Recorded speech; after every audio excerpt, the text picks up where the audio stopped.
ಓಂ ಸಾಯಿ ರಾಮ್ ಸಾಯಿ ಶ್ಯಾಮ್ ಸಾಯಿ ಭಗವಾನ್. ಗುರು ಬ್ರಹ್ಮ ಗುರು ವಿಷ್ಣು ಗುರುದೇವೋ ಮಹೇಶ್ವರ, ಗುರು ಸಾಕ್ಷಾತ್ ಪರಬ್ರಹ್ಮ ತಸ್ಮೈ ಶ್ರೀ ಗುರುವೇ ನಮಃ.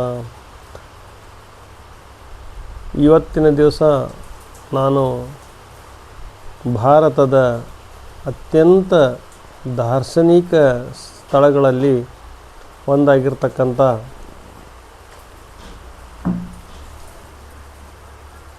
ಶಿರಡಿಯ ಬಗ್ಗೆ ಒಂದೆರಡು ಮಾತುಗಳನ್ನು ಹೇಳಲಿಕ್ಕೆ ಇಷ್ಟಪಡ್ತಾ ಇದ್ದೇನೆ.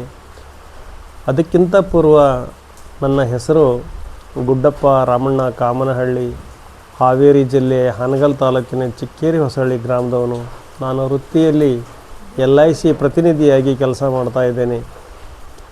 ನನ್ನ ವೃತ್ತಿ ಜೀವನದ ಅನೇಕ ಏರುಪೇರುಗಳಲ್ಲಿ ನನ್ನ ಜೊತೆಗೆ ಸಹಪಾಠಿಯಾಗಿರ್ತಕ್ಕಂಥ ಆ ದೇವ ಪುರುಷೋತ್ತಮ ಶ್ರೀ ಸಾಯಿರಾಮ್ ಸಾಯಿ ಶ್ಯಾಮ್ ಸಾಯಿ ಭಗವಾನ್, ಆ ಸಾಯಿಯ ನಾಮವನ್ನು ಜಪ ಮಾಡುತ್ತಾ ದಿನನಿತ್ಯದ ಬದುಕಿನಲ್ಲಿ ನನ್ನ ಕಷ್ಟದಲ್ಲಿ ಪ್ರತಿಯೊಂದು ಸಂದರ್ಭದಲ್ಲಿ ಅವನ ನೆನೆಯುತ್ತಾ ಸಾಗಿದ್ದೆ. ಆದರೆ ನನ್ನ ಪ್ರತಿ ಯಶಸ್ಸು ಕೂಡ ಅವನಿಂದ ಸಾಧ್ಯವಾಗಿದೆ.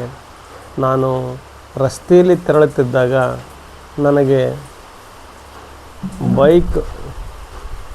ವೆಹಿಕಲಿನ ವ್ಯವಸ್ಥೆ ಇಲ್ಲದೇ ಇರತಕ್ಕಂಥ ಸಂದರ್ಭದಲ್ಲಿ ನಾನು ಆ ದೇವನನ್ನು ನೆನೆದಿದ್ದೆ. ಆದರೆ ಹಿಂದಿನಿಂದ ಯಾವುದೋ ಒಂದು ಪ್ರತಿರೂಪ ನನ್ನ ಮುಂದೆ ಬಂದು ನಿಲ್ತಾ ಇತ್ತು. ಆ ಪ್ರತಿರೂಪವನ್ನು ನೆನೆಸ್ಕೊಂಡಾಗ ಅವನೇ ನನ್ನ ಸಾಯಿರಾಮ್ ಸಾಯಿ ಶ್ಯಾಮ್ ಸಾಯಿ ಭಗವಾನ್ ನನ್ನ ಸಹಾಯಕ್ಕಾಗಿ ಸತತವಾಗಿ ನನ್ನ ಜೊತೆಗೆ ಯಾವಾಗಲೂ ಇರ್ತಾನೆ ಅಂತಕ್ಕಂಥದ್ದು. ನಾನೊಂದು ಸಂಕಲ್ಪ ಮಾಡ್ತೇನೆ, ನನ್ನ ಜೊತೆಗೆ ಯಾವಾಗಲೂ ಆ ದೇವ ಇದ್ದೇ ಇರ್ತಾನೆ. ನಾವೊಂದು ಸಂಕಲ್ಪ ಮಾಡ್ತೇನೆ, ಈ ವರ್ಷ ನಾನು 100 ಪಾಲಿಸಿ ಮಾಡಲೇಬೇಕು.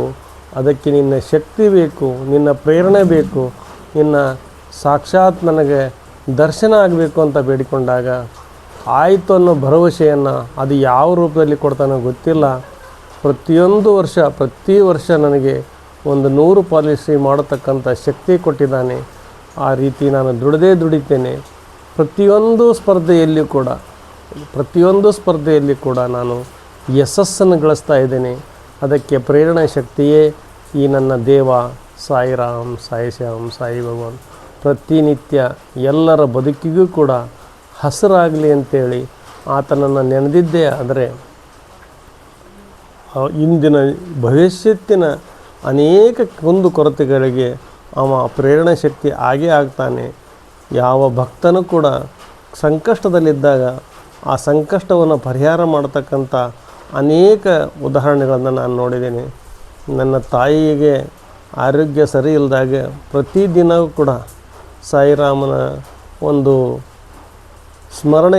ನಾಮಸ್ಮರಣೆಯನ್ನು ಪುನಃ ಉಚ್ಚಾರ ಮಾಡಿ ಹೋಗಿ ಜೀವ ತಿರುಗಿ ಬಂದಂತೆ ನನ್ನ ತಾಯಿ ಇವತ್ತು ಉಳ್ಕೊಂಡಿದ್ದಾಳೆ. ಅಂದರೆ ಅದಕ್ಕೆ ಸಾಯಿರಾಮನ ಒಂದು ಬಲ ಛಲ, ಅವನ ಒಂದು ನಾವು ಇಟ್ಟಿರ್ತಕ್ಕಂಥ ಭಕ್ತಿಯ ಪ್ರತಿಫಲವಾಗಿ ನನ್ನ ತಾಯಿ ಇವತ್ತು ಇನ್ನೂ ಭೂಮಿ ಮೇಲಿದ್ದಾರೆ ಅಂತಕ್ಕಂಥದ್ದಕ್ಕೆ ಒಂದೇ ಉದಾಹರಣೆ. ದೇವ ನಿನ್ನನ್ನು ನಂಬಿದಿರ್ತಕ್ಕಂಥ ಭಕ್ತರಿಗೆ ಸಕಲ ಸಿದ್ಧಿಯನ್ನು ಉಂಟು ಮಾಡ್ತಕ್ಕಂಥ ಶಕ್ತಿಯನ್ನು ಕೊಡು.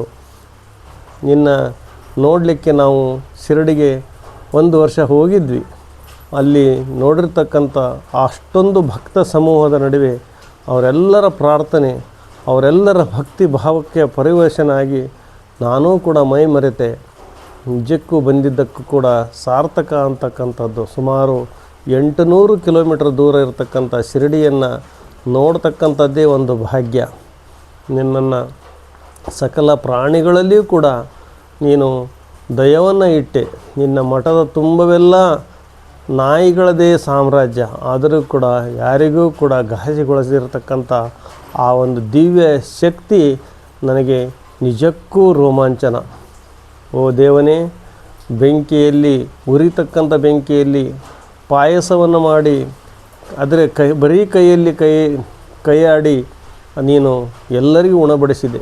ನಿನ್ನ ಅದ್ಭುತವಾಗಿರತಕ್ಕಂಥ ಶಕ್ತಿ ರೋಗ ಬಂದಿರತಕ್ಕಂಥವ್ರಿಗೆ ಬರೀ ಹಿಟ್ಟನ್ನು ಬೀಸಿ, ಹಿಟ್ಟನ್ನು ಗಡಿಕ ಸುತ್ತಲೂ ಆ ಗ್ರಾಮಕ್ಕೆ ಬರ್ತಕ್ಕಂಥ ಕಾಯಿಲೆಯನ್ನು ಏನು ಐತಲ್ಲ, ಯಾರಿಗೂ ಕೂಡ ಕಾಯಿಲೆ ಬರ್ದಂಗೆ ನೀನು ಆ ಹಿಟ್ಟನ್ನು ಬೀಸಿ ಗ್ರಾಮಕ್ಕೆ ಮಾರಿ ಬರ್ತಕ್ಕಂಥದ್ದನ್ನು ತಡೆದಿರ್ತಕ್ಕಂಥ ದಿವ್ಯ ರೂಪ.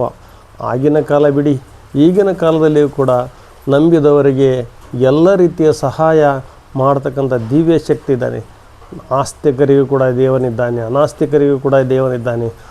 ನಂಬಿದವರಿಗೆ ನೀನು ಮಹಾ ರೂಪವನ್ನು ನೀಡಿ ಅವರಿಗೆ ನಿನ್ನದೇ ಆಗಿರ್ತಕ್ಕಂಥ ಒಂದು ಶಕ್ತಿಯನ್ನು ನೀಡಿದೀಯ. ನಿನ್ನನ್ನು ಎಷ್ಟು ಹೊಗಳಿದರೂ ಸಾಲದು ಓ ಸಾಯಿನಾಥ. ನಿನ್ನ ದಿವ್ಯ ಶಕ್ತಿ ನಿನ್ನ ಸಕಲ ಸದ್ಭಕ್ತರಿಗೆ ದೊರೆಯಲಿ.